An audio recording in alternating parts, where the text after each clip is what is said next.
Aprende a usar Cavalry de manera fácil en este tutorial introductorio pensado para usuarios de After Effects. Empezaremos por conocer la interfaz y herramientas esenciales de Cavalry, para luego aplicarlas en 4 ejercicios clave para entender su funcionamiento.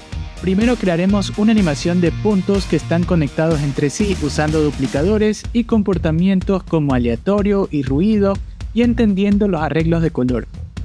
Luego recrearemos el efecto eco que se puede crear en After Effects, pero con algunas variantes aplicando comportamientos como submesh, oscilador y escalonado.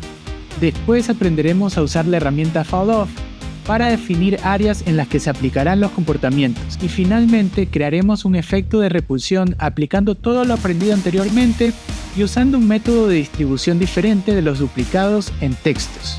Únete a mi Patreon y aprende Cavalry como un pro.